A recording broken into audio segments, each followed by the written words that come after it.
I asked UCLA students, the #1 public university, 3 types of questions. Questions around education, morality, As pro-life activists, and even controversial topics like cancel culture. So let's see what they had to say.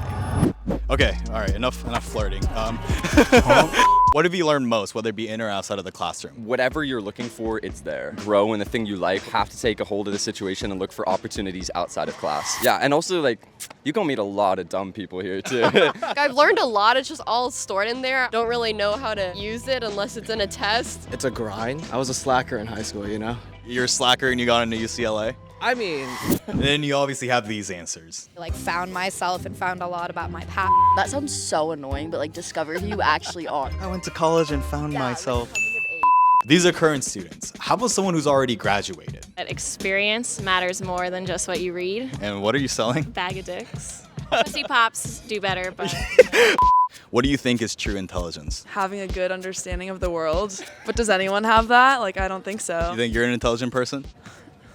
Decently. Knowing how to use what's given to you to its fullest extent. Use other people's perspectives and opinions to kind of better their own. I've met a lot of smart people, but if you don't have common sense and social awareness, kind of useless. Do you think there's a lot of students like that here in UCLA?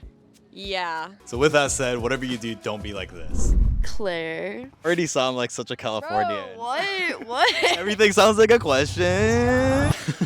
Now, let's take it up a notch and test how students really view themselves.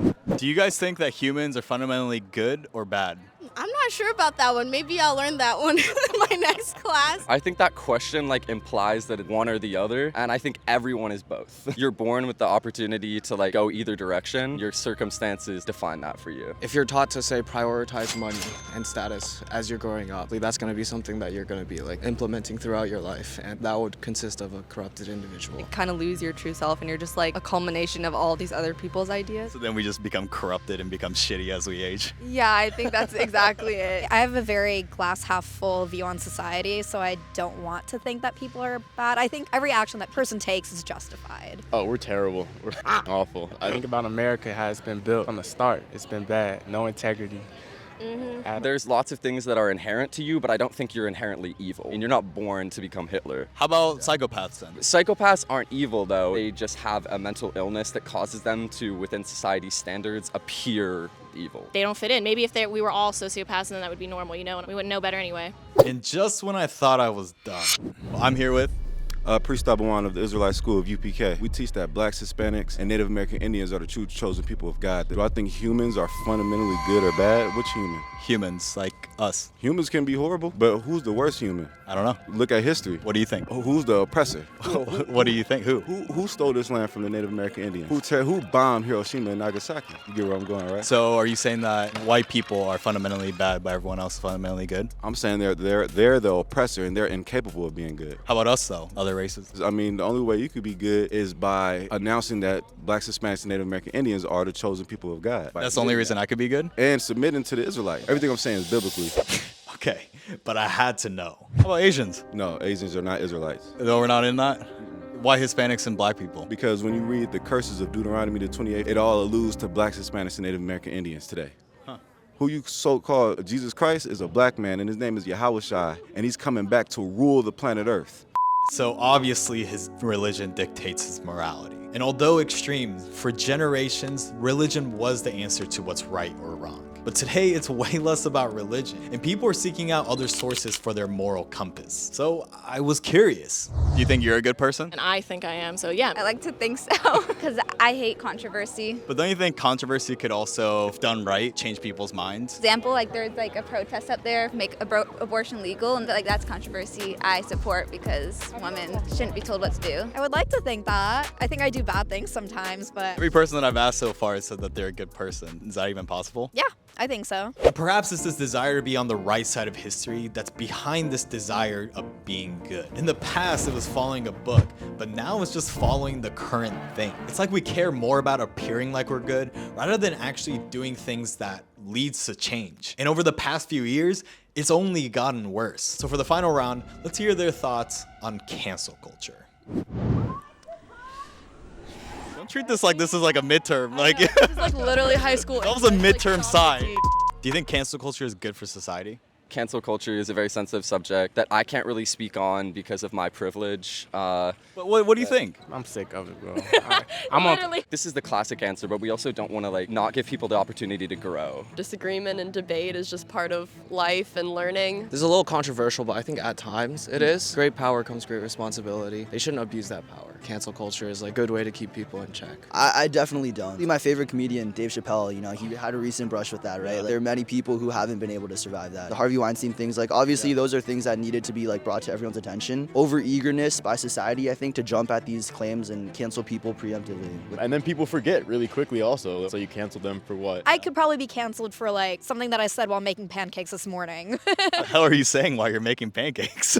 These pancakes. There's a pancake lover out there, someone would cancel me for that. Should we cancel Asians and white people? We should cancel you being over us, coming in our neighborhood, setting up shop. That's what I think that should be canceled. Whether it's for pancakes or for not being a chosen person, it's these extreme examples that can tell you exactly what's wrong with cancel culture. Because what's acceptable is constantly changing, and the importance of context is rarely considered. That when you reach back like 5, 10, 15 years to find a stupid quote that someone said, when it was like socially acceptable to be saying, I think that's stupid. It ruins people's lives for no reason. And as we've seen, that's how Hart was canceled for a tweet and Chappelle for a special. I'm gonna try to take everything away from you. So then is cancel culture about accountability or is it about power?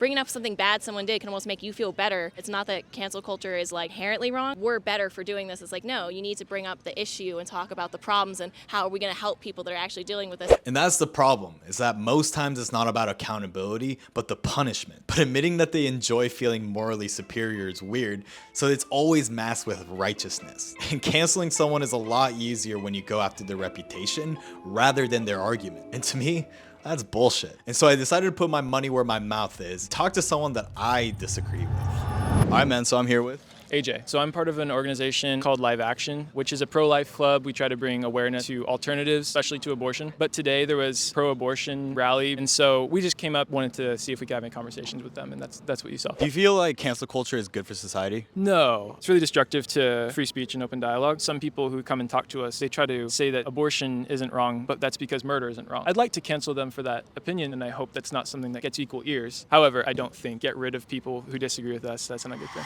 Hey, that's definitely something we agree on, which leads me to my final question. Do you think free speech still exists in the United States? Oh, sorry. Is there no cut? No, you can say whatever you If you want to say things that are like super hateful, you can. Don't think you need to be saying that on Twitter, you feel me? So like if your account's gonna get shut down, like that's a private business and they have the right to say, you know, we don't want you. But you can go out in the streets and say anything you want. Yeah. Except like I have a bomb. Right. Yeah. Within the bounds of law. Yeah. But has the definition of free speech changed? I think free speech does exist. There's just always a line between free speech and hate speech. Even though you have the ability to say everything that you want to say, I think you also need to be cognizant of the people you hurt with your words.